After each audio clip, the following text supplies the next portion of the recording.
Hello, my beautiful doves. This is a different kind of video today. We're not doing a video essay. I'm gonna be doing more of like a chatty, informal video. Like I'm still gonna be talking a lot, but there's not gonna be a real thesis. I mean, I guess there's no thesis. I usually use a teleprompter when I record my video essays because they're so highly scripted. But right now, I'm just using my phone and I put some notes down and we're just gonna wing it and see how it goes, okay?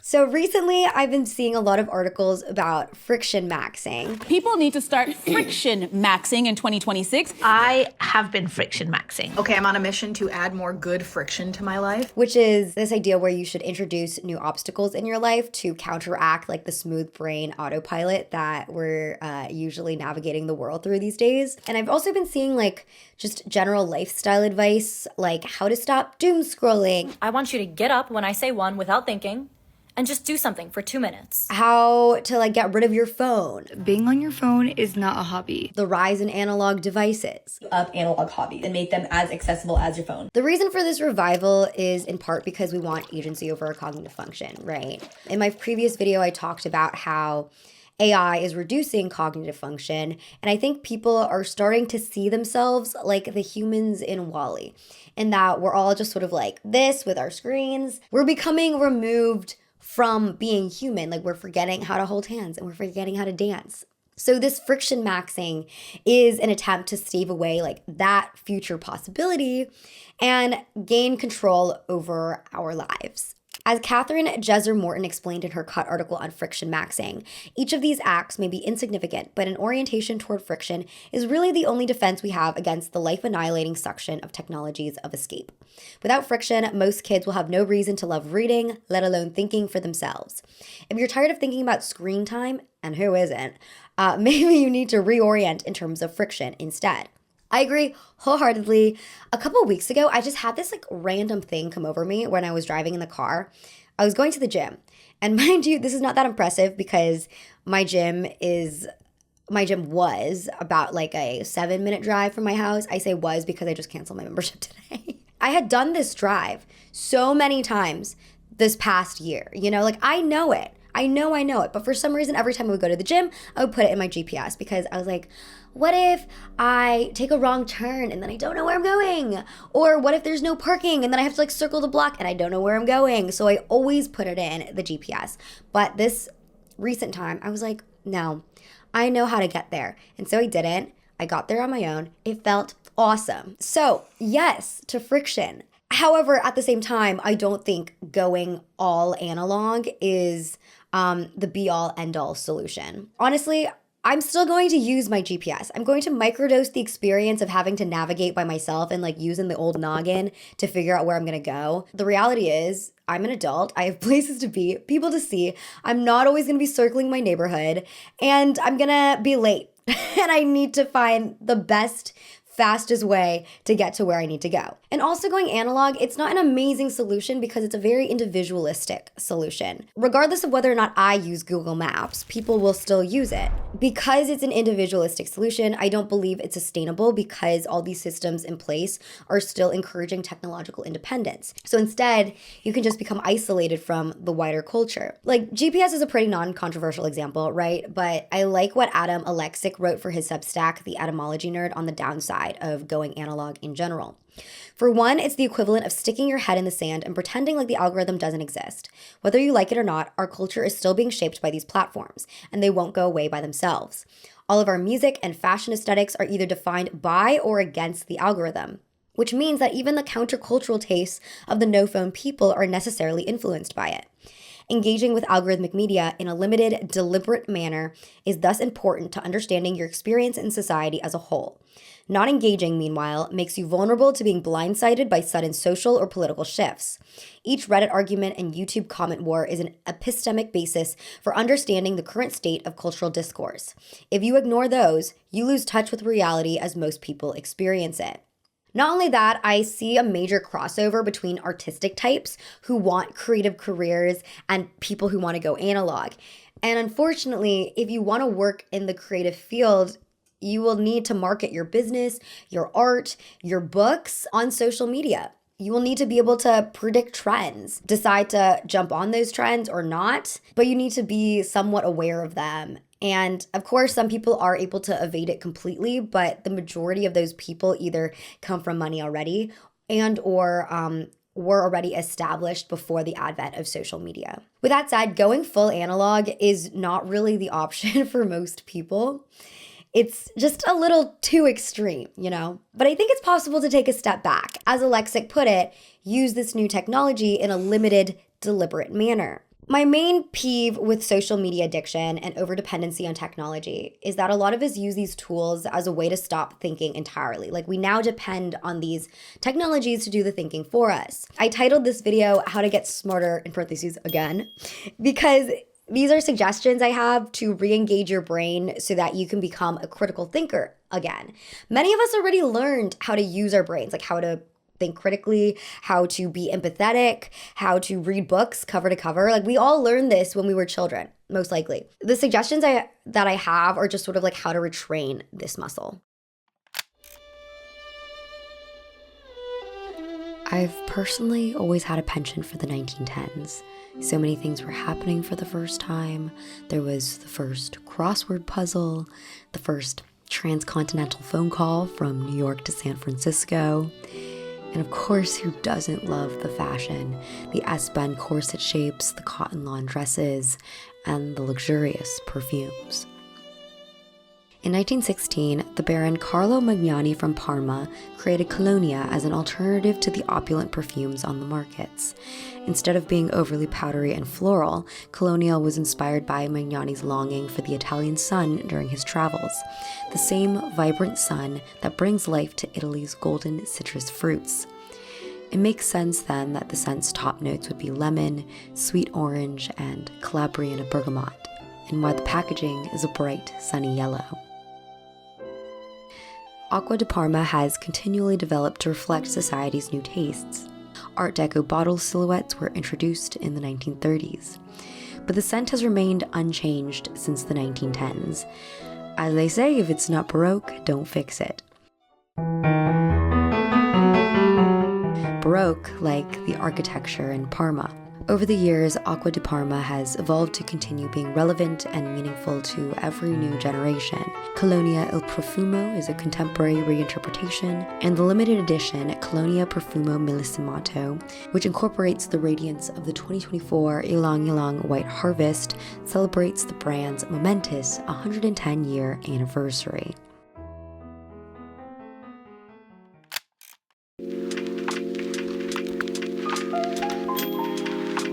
What are you reading? Nothing in particular. Not to throw shade, but I feel like a lot of guides that are titled like How to Get Smarter, they're usually like suggestions of what you should be consuming, like what media you should be consuming to like make your brain better. I don't know. I don't fully disagree with that, but I think that people need to be honest with themselves before they follow any person's recommendation list. If you don't already have the attention span to watch a 3-hour-long movie, maybe don't follow someone's recommendation list that's titled Taiwanese new wave movies that you must watch. You want to meet yourself where you're at. I will say, with that said, watching foreign films actually really helps me with my attention span because I can't go to screen mode. Like, I have to read the subtitles to know what's going on. And so usually whenever I watch foreign films, I'm actually paying attention like more deeply than when I'm watching an English speaking film, funnily enough. This also means that you should just read anything you want. Anything? Anything. Don't try to read Gravity's Rainbow because you feel like you need to make up for lost time because you haven't read a book in so long, you know? I spent years running fandom blogs on Tumblr, and I actually rediscovered my Tumblr account like a couple days ago, which was really insane to go through all my like old posts from when I was 14. This was like the platform that really got me interested in media commentary, in media analysis. Like, I would write dissertations about the media that I liked. For those of you who don't know my lore, I was like on track to becoming a Disney adult. And so I ran like a Disney Tumblr, and I was so obsessed with Disney. Like, I wrote all about like Mulan and feminism in the context of Mulan. I wrote about like Avatar: The Last Airbender. And of course, like all these think pieces were terribly written, and I was 14, as I said, but I was building this muscle for media analysis. I also wrote a lot of fan fiction, which not only aided in my ability to develop like new writing skills, but also spurred my creativity because I was inventing new like alternate universes. I was creating new storylines. Actually, okay, I wrote this one fan fiction that was so good, and I wish I still had it because I deleted it. It was actually not that good probably, but it was like a crossover of Peter Pan and Alice in Wonderland. Someone should make a movie about that, and they should hire me as the screenwriter. Like, the point of what I'm saying is that none of this felt like homework. It's actually what I did instead of doing my homework. Like, I would procrastinate by writing all this stuff, and then it'd be like 9:30 p.m. and then I was like, oh God, like I need to be doing my math homework. It didn't feel like learning. And I think what a lot of these guys are missing is like, you want to like learning. Like, if you don't currently learn, you need to go back to the roots. You need to revisit the ancient texts. There's this one tweet by Francois Charlee that I like. He said, I believe the main target of a good education should be a love of learning, confidence in one's ability to learn anything, and knowledge of how to learn effectively, how to approach new domains and new problems. Education is the transition to autonomy, not a molding process. There are some people who shit on book talkers who read Colleen Hoover or like smutty books like Heated Rivalry. But the fact of the matter is that reading is reading. We need to build the attention span first. Yes, the material is less challenging and the dopamine rush will hit harder than reading something like, I don't know, East of Eden, but it's still better than scrolling for hours on Reels. My caveat is I don't think you'll necessarily become smarter from just the act of reading Ugly Love, but you can become smarter if you actually engage with the material, if you sit and reflect and ask yourself, what did I like about this book? What did I not like? What is this author trying to say? Do I agree with what I think they're trying to say? What could have made this book better? Why might someone else like or dislike it? It doesn't have to be, how does this author use water imagery to speak on existentialism? It can be, of course. And I think deep literary analysis can be really fun, especially if you're reading with a friend or you're in a book club. But there are no rules, and that's the purpose. You should not establish any rules for yourself if you're just trying to introduce reading into your life. And I genuinely think that once you start looking at a book more critically, you'll want to challenge yourself more by reading something more difficult. The reason a lot of us like don't like reading difficult books from the jump when we're first like reintroducing reading is because it hurts our ego to not be able to understand it, and we don't like the feeling of not understanding something. I just remember when I was 10 years old, my best friend read Jane Austen's Pride and Prejudice. She was obsessed with the movie, and so that's why she wanted to read the book, and she was so dedicated. She had this like electronic dictionary that she would like whip out at the same time as reading Pride and Prejudice, and like she would go and like look up words as she was reading. It was all very impressive to me as a 10-year-old, still impressive to me as an adult. But I tried reading it because I was like, I will not be bested by my best friend in literacy. And I just honestly, I couldn't do it. I didn't like it. So this is your opinion of me. Thank you for explaining so fully. And I think part of the reason also is that I didn't like the movie at that time. I love the movie now, trust, I do. But I didn't understand it. Like, I couldn't understand the accents. I just couldn't understand like what they were talking about or why any of this was necessary. And so I didn't have a love from the movie, and therefore it did not motivate me to read the book. I've since read Pride and Prejudice, and I actually really like it. But I read the book as an adult when I became like a better reader, and so it wasn't as challenging when I first opened the book, you know. This is just a suggestion for something to improve your media analysis skills. I think you should read reviews for things that you feel passionately about. You don't have to do this for every piece of media. I definitely don't, unless you want to, of course. But it's more fun discussing and researching about things that you actually enjoy. So my introduction to video essays was Sideways, and he just came back after 4 years, which was like a canon moment on my YouTube Explore page this week. As I said, I was a Disney kid, and he made a lot of video essays about the music in Disney movies. I was more ready to like learn and be invigorated by this topic because it was a topic I was already interested in. My next thing, I've talked about this before, I will still say it again, stop caring about the number of things that you read or watch. I had a grandfather who didn't think much of reading. He always said if you read too many books, your head would fall off. I'm going to share 2 text posts that are 2 sides of the same coin. So this one person on Twitter said, over 30 books in a year is consumerist and anti-intellectual. And then this Substack user wrote, I don't care if this sounds bad. New rule for 2026 is if you read less than 5 books in a year, I don't care about your opinion. The common thread between these two opposing viewpoints is that they both care too much about what other people are doing. Stop caring about how fast someone reads. Stop caring about the number of books someone else reads. Stop caring about the number of books someone is checking off. Like, books are different lengths. People read at different speeds. People engage at different depths with different books. People have different interests and priorities and things to do. When we're so focused on numbers, I think the nuances of reading collapse. And on that note, you don't actually have to know everything either. You really don't. This was something that took me a while to understand. It's something that I really kind of only understood in my late 20s because a couple years ago, I just felt like I was behind in everything. Like, I didn't know any like cool musicians. I didn't have like as many movies logged in. I didn't know as many books. Like, I just felt like I had to do all this catch up. And the reality is, like, you don't have to catch up. Like, you are doing great just where you are. The point of engaging with any of these things is to actually engage. And to the first person's point, if you're just like breezing through 30 books and you're not actually like thinking, like, you know, if it's like not something that you're actually enjoying, then that's not worth it. But similarly, it is possible to engage deeply with 30 books. So this is my suggestion. Because I read a lot of nonfiction, and I also, at the same time, never grew up reading nonfiction. I always thought nonfiction was the boring type of books. I loved fiction. And what got me into reading nonfiction was that I would read fiction, and something would call out from the book that I was reading in fiction. It would spur me to research what that meant. So then I would transition into nonfiction. It's fine if you like just enjoy nonfiction, if you enjoy facts, like obviously this doesn't really matter. But for me, I've always felt like I needed some kind of link to my personal interests. As an example, I was a really big fan of the movie Atonement. I still am. The first video on this YouTube channel actually is about the movie Atonement. That's how much I ride for that movie. Also, if you know my lore, I am super, super into the 1930s as a time period.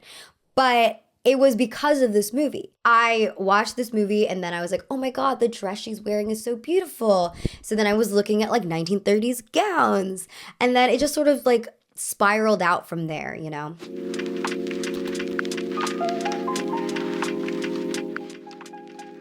If you want to engage in internet discourse, I think it benefits us to be aware of our own biases. What this means is, when engaging in a piece of media, ask yourself why you think the way that you do. Like, why do you have this opinion? What kind of experiences have you yourself lived through? Or what previous media have you been exposed to before that has guided you to reach this interpretation? I think that's really helpful, and we'll go back to why. In general, I just want to say, like, I would try to limit scrolling through comment sections, through Twitter, through Reddit, any platform where people get really heated and where they're not encouraged by the platform to give like particularly long responses. The reason being, I think it's really difficult to say your piece in a short amount of time. I think having a low word count or a time limit, it encourages people to make more declarative sentences that can be then misinterpreted or taken to extreme. It reminds me of one of my favorite posts on the internet ever.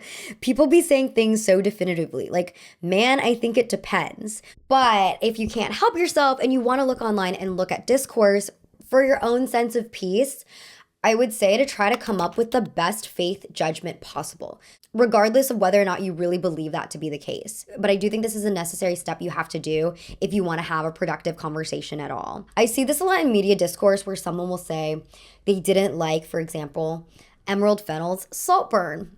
They don't like the framing that Oliver, the main character, who is middle class, was preying on this like poor rich family. They thought this was bringing to light fears that rich people have of the middle class, leeching on them and sort of validating those fears because Oliver is pretty insane in the movie. This is a fair reason to dislike the movie. This is the problem that I actually have with this movie. The person that is speaking is me. But there are other people who thought this movie was great and saw it as like an eat the rich film. When someone says they think the class commentary was good, the next question should be, what could their experience be to reach that conclusion?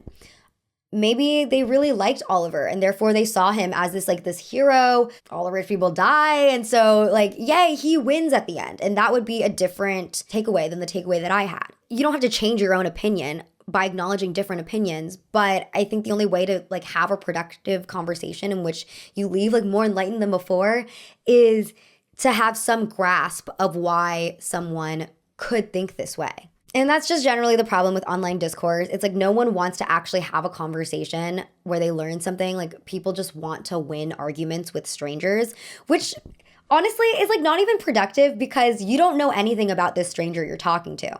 I have friends who are sex workers and they've told me there are so many people in this world who have a very strong like humiliation fetish, who like being yelled at. You could be arguing with someone like this in which they're actually in fact winning by getting a reaction from you that they want. There's this other tweet that I like from Scott. That hard thing you need to do. How would the most relaxed version of you approach it? The most confident version. This is like for everything, but when it comes to like internet discourse, it's like, would the most confident version of you respond to every negative comment? I posted a TikTok like some months ago when that Vogue article, Is Having a Boyfriend Embarrassing, came out. And I really didn't like the article. And looking back, like I was really biased in my criticisms in the sense that I was like very critical of it because I didn't like it. And there were people who were arguing with me in the comments, like immediately. One of the criticisms in that video that I had was that I thought the title was like clickbaity and that we're just like leading to this idea that like everything is embarrassing, whatever, but not everything is embarrassing. And it's only embarrassing for this like small group of people on the internet. I was like, this is a hyperbolic headline that doesn't serve anything. And this person in the comment section who called me stupid also clocked my tea and was like, aren't your titles clickbait? And looking back, like I was like, dang, I mean, they were kind of right.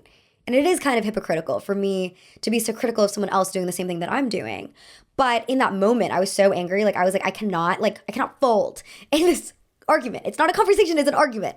But the most confident version of me, the most relaxed version of me would have been like, you're right. And that is that. Next point is related.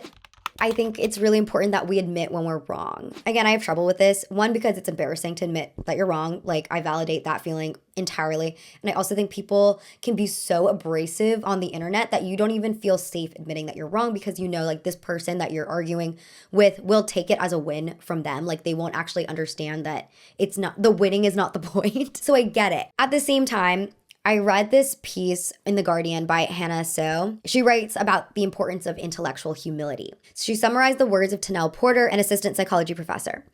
People high in intellectual humility are able to acknowledge the limits of their knowledge and beliefs. They recognize that we all get things wrong and are willing to admit their own gaps in knowledge. Meanwhile, people low in intellectual humility tend to overconfidently cling to their beliefs and are not swayed by opposing evidence. Intellectual humility is really good to have just like for your interpersonal relationships. Research suggests that couples who score higher in intellectual humility tend to have healthier conflict management as well as a higher relationship quality and satisfaction. On average, people prefer to befriend or date people who are more humble. Also, something that I thought was interesting in this article, a person's intellectual humility is also linked with how flexible their thinking is in general. So if you notice defensiveness or anger when, say, a regular routine is disrupted, that could be a sign that your intellectual humility could use some work. You don't try everything. How are you going to find out what you really like? I'm really struggling with routine disruption right now. I'm trying to work through that and just be more flexible of a person. For me, this relates to like actual scheduling stuff, like actual routines. But I just get really stressed out if things are not going according to plan or if like I have to move things around, basically where I'm not in control of the things that are happening in my day. So to combat that, I've actually been purposely destabilizing myself, like microdosing instability. I hate to go back to the GPS. Like I really don't feel like Google Maps is ruining lives. You know, this is not who I want to be picking my battles with. It's just the easiest example I can come up with. But the other day, I just took the wrong turn on purpose. Like I was going somewhere and I was like, what if I just took this wrong turn? Once you take one wrong turn, it's easy to turn back. But it was just like, how can I make it so that I'm comfortable with things not going perfectly to plan? Like, I'm not saying that you should be like super risk taking with your life, but this is mostly for people who are like me, in which we're so like overwhelmed by anxiety and decision fatigue and wanting to nail things down perfectly, which is why we have this decision fatigue. And so sometimes it's just better to be like, let's see what happens when things are just like not according to plan. Oh, no one died? I'm like not in trouble, like nothing bad happened to me. How can I learn from this? Like, how can I apply this to do like bigger steps? So a bigger step, another way to embrace life's chaos is to do new activities that are out of your comfort zone. You know how I used to complain as teenagers about how our parents had like really awful music taste? Not awful. My parents had good music taste. But like, you know, they would not want to explore new music. They wouldn't want to watch new movies. It's like they had already like settled in on their tastes. I actually came across this like Stat Significant blog, and they said that survey research from European streaming service Deezer indicates that music discovery peaks at 24, with survey respondents reporting increased variety in their music rotation during this time. However, after this age, our ability to keep up with music trends typically declines, with respondents reporting significantly lower levels of discovery in their early 30s. Ultimately, the Deezer study pinpoints 31 as the age when musical tastes start to stagnate. I mean, how sad is that? Just like have this belief that you have discovered all good music in your life before you hit 32. Obviously, I think it's more of a subconscious thing. It's not like people are like, I'm not gonna listen to any new music once I reach this age. But it's like something that just like happens when your priorities shift from being a place of discovery to being a place of like, I'm satisfied and I'm being stagnant right now.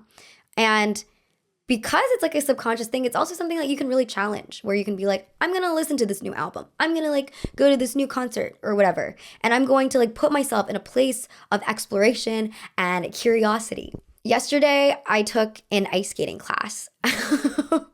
I've been like doing ice skating like here and there. I'll like go to the rink and just like skate around. But I was like, you know what? I want to properly take a class because I don't think I'm skating right.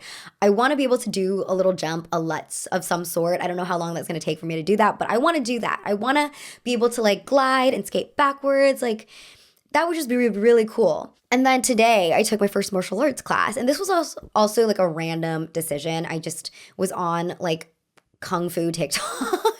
And I was like, that's really cool.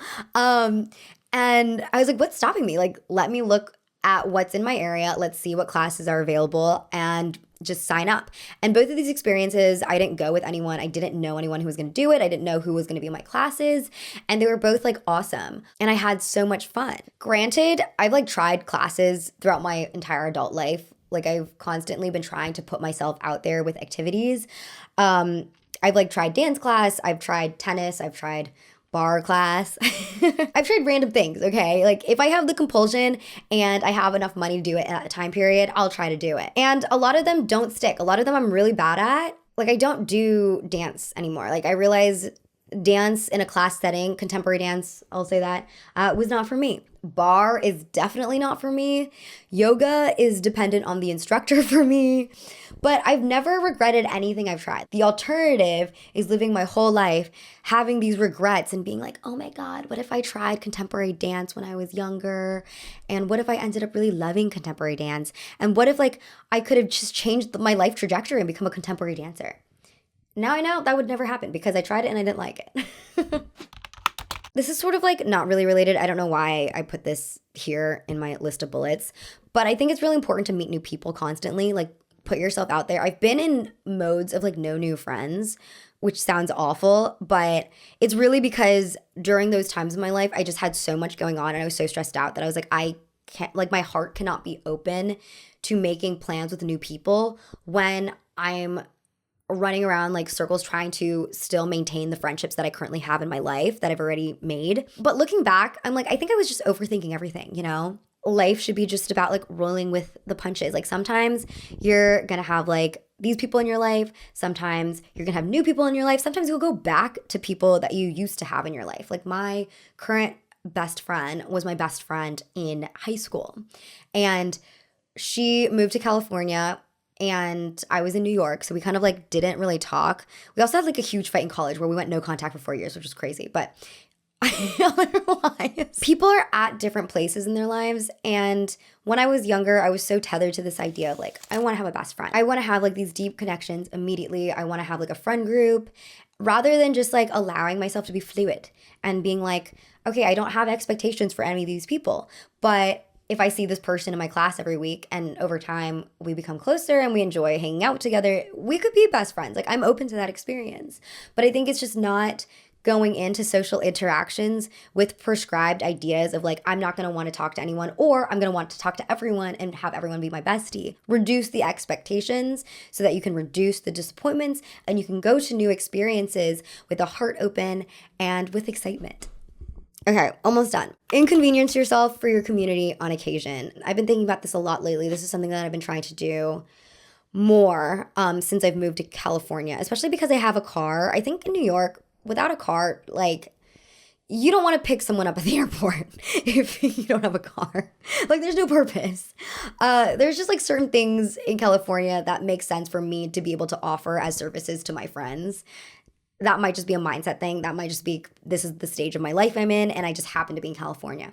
But whatever it is, I've been trying to extend myself more to people. I will offer to do favors without people asking me to do the favor, because I want to set a precedent with my friends here where like, you can lean on me and therefore I can lean on you. When I first left college, I was in a really dark place because I was a new adult and I didn't have a job and I moved to a new city and I didn't have any friends and I felt very alone because when you're in college, you know, you're like in this like cohort of people, you feel like everyone gets along, everyone knows you have people that you can depend on. Like I had friends who I knew I could depend on because they held my hair when I was vomiting from drinking too much, you know? But there's like less tests as an adult that you go through because I think part of it is like you don't want to inconvenience people because people have like other activities going on. Whereas like in college, you're kind of just like all together. You can go over to like the next room in your dorm and like ask for sugar if you need it because they're probably going to be home. And it's just really easy to do. As an adult, you just have to like put in place like these tests. And some of these tests will mean you volunteering to do stuff for people, to show, to prove that you are a good friend to them. I feel like better now because I've done that work and people have done that work back for me where I'm like, I know that like, if I have a problem, if there's a freaking rat in my house or something, and I know I can count on someone to help me take it out. I think I might have lost the plot a little bit with this video. It was supposed to be about like how to get smarter, and then it kind of like devolved into these like interpersonal suggestions that I have for people. But I also think that like empathy and emotional intelligence, like those are to me really the highest forms of intelligence. Because if we're not living for a community, then what are we living for? I want to end with this one quote from this pastor Dietrich Bonhoeffer. I discovered this quote out of context on Arena. I don't know anything about this man. It might be misattributed or misquoted. I just want to preface that because I'm trying to be like a critical thinker. I don't want to spread misinformation, but I like the quote. So here we go. The person who's in love with their vision of community will destroy community, but the person who loves the people around them will create community everywhere they go. A lot of the suggestions about like getting rid of your phone, I think the things that they say you should do instead of being on your phone are not that helpful because for someone like me, the only way for me to not be on my phone all the time is for me to have things to do. And I'm not talking about like overloading yourself with work, but just like doing things, like going out, hanging out with your friends, going to a movie theater, like taking a class. Like these are all things where I'm like, I actually just like physically can't be on my phone because I'm stimulated in this way, doing this activity in a different place, and I'm not bored. I go to the phone because I'm bored. That is the final note that I'll end this video on. That is, I guess, all I have to talk about today. This was a weird video, huh? Let me know what you think. Like, better yet, let me know your suggestions for how you are embracing nuance, embracing critical thought, embracing your community, embracing social stuff, and forsaking the phone. Yes, thank you so much for tuning in. I hope you have a lovely rest of your day. Yeah, okay, bye.